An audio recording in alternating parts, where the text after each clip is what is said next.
Good morning, everyone. It's Monday, June 4th, 2024. It's been a while since I've done one of these kiln openings, and mainly because as an artist, there are times when, for whatever reason, your creativity, your drive, ambition, desire to create kind of hits a desert, at least for me. For the past 4 months, I have struggled with trying to build.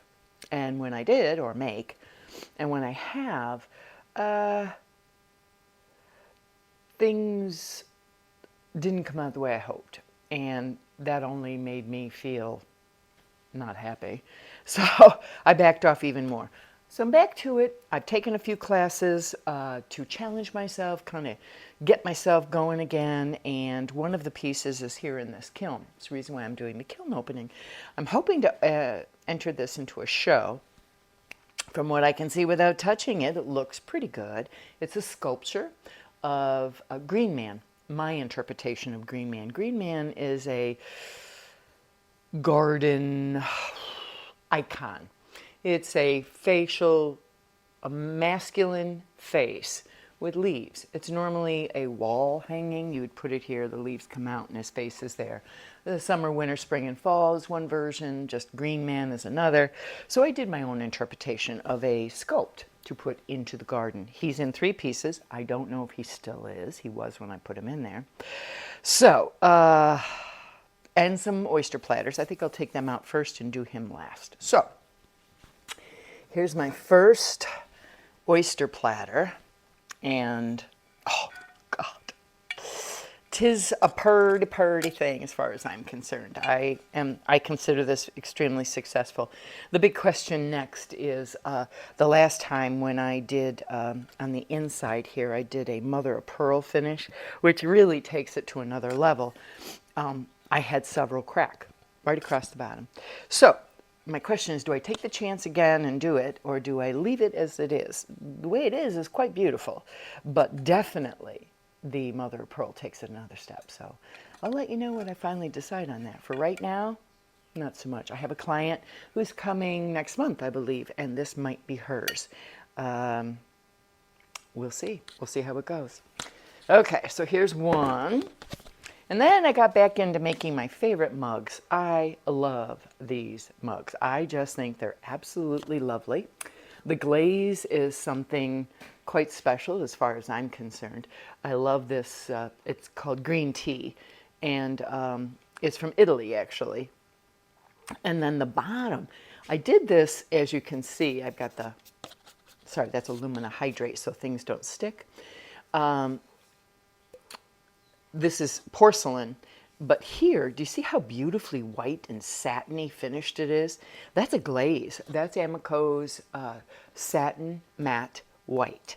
And I think that looks striking. Now, instead of using Coda, if I don't want to, I can throw with Iceman, which is from Kentucky Mud Works, and do this white matte, which feels heavenly on your hands.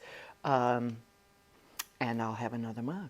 So these are for me personally. This is my own in my house. Love these. So I'm keeping this for me, and I have one more. Let me set him here dangerously so. And here's the second one.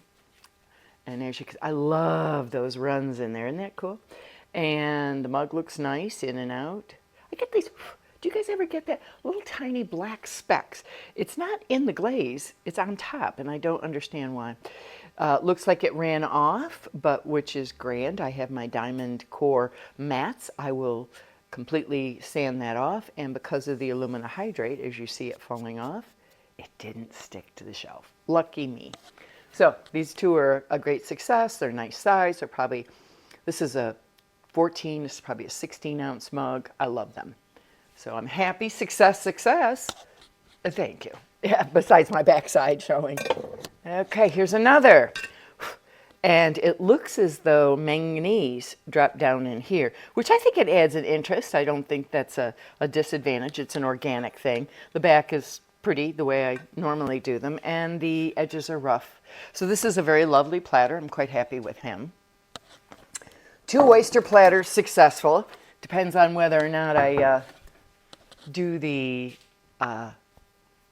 mother of pearl or not. Oh, isn't this funny? We didn't talk about cones. Sorry, guys. So this is cone 5. As you can see, it's 100% a cone 5. It's collapsed there. This is cone 6. And it's okay. It's for these glazes, they're 5, 6 glazes, so they're good. But you see, to be a perfect 6, it needs to be, can you see this little widening of the base of this? This is a large base standing cone. It should be parallel to this, not touching this base, but at a 90-degree angle, and it's not. So this isn't a full 6. As opposed to the middle shelf down, this is a full 6. Perfect. That is exactly a cone 6. That's what a cone 6 pyrometric cone looks like. Perfect.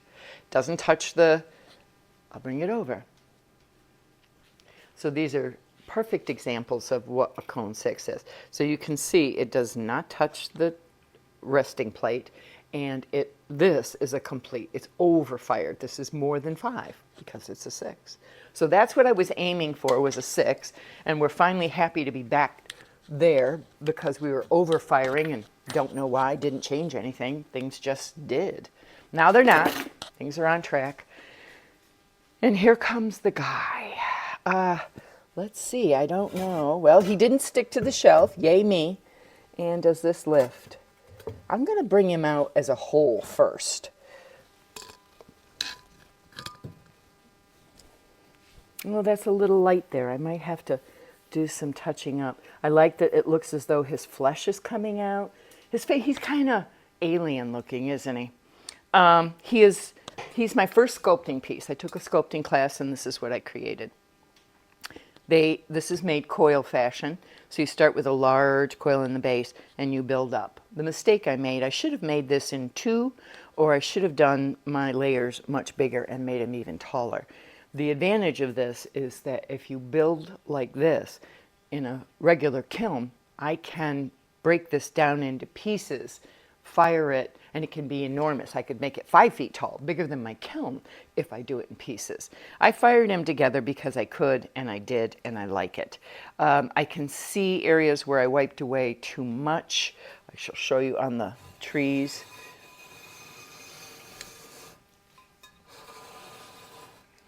So as you can see, here's the back of him, the back of his head.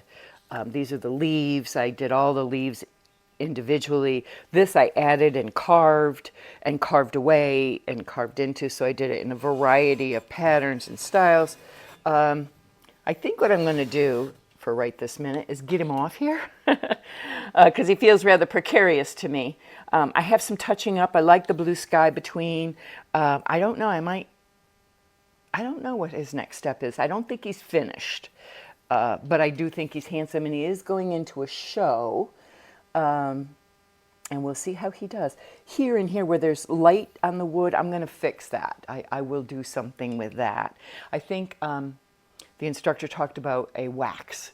I might wax the whole thing, burnish and polish that, and it'll give it a soft antique look instead of quite so contrasting dramatic. And I might put some stuff here to darken it up a bit. All in all, I'm happy. I think he would be a decent piece for a show. And I'm going to take it and be grateful that the kiln gods didn't destroy me. And I will take it apart.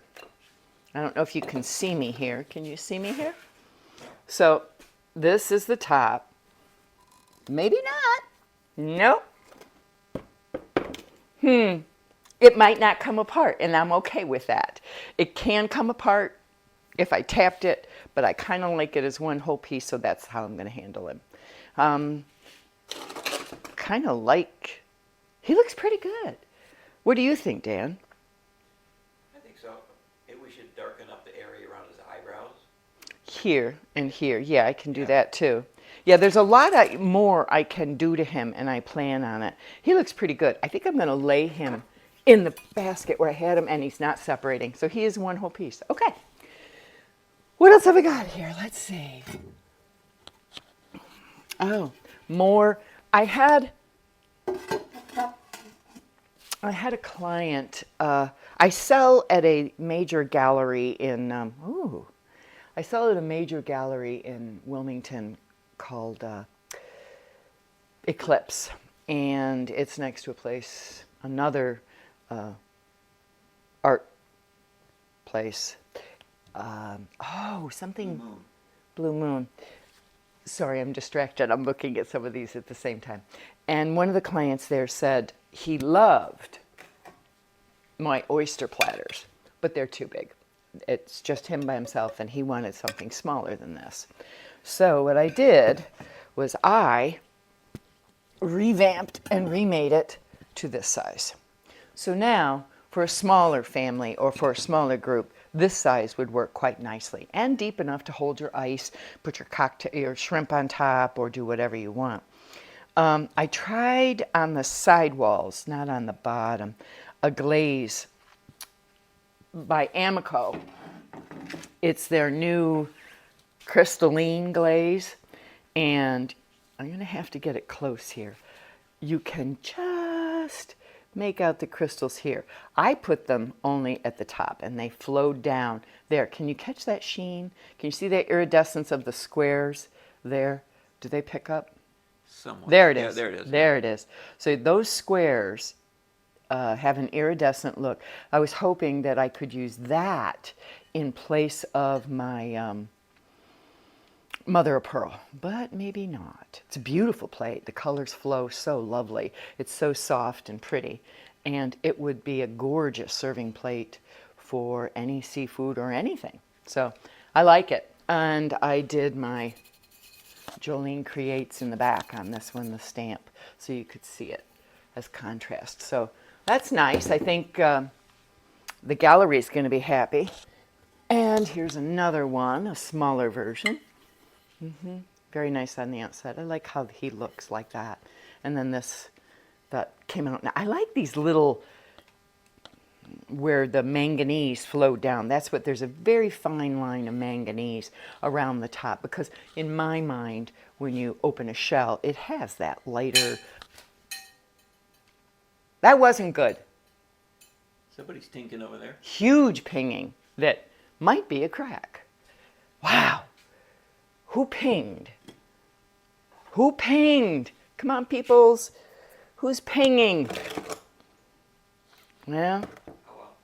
yes, I do believe That's it. this is it. It was kind of, and as you can see, over 6 in the bottom. Yep. Yeah. So we're low, right, high. And that's, part of that may have been because we had the top part so open. It was, Oh, Okay. okay. What Dan is saying is, on the rest of the levels, they were solid kiln shelves, so that the air stayed within each kiln shelf. I mean, it moves around. This is vented. But the very top section was open because I had the tall piece. So a lot of it was open. It's harder to get the heat work. That could be the reason for our low. So we will not change the pattern or the formula for how we fired this. We'll do another, and we'll do it This was a straight to the medium top. slow. And figure it out. So I hope you have a wonderful day. I will continue to pursue and hope that I find my way, and that I'll get back into it and make things I'm proud of. You have a wonderful week. See you soon. Bye-bye.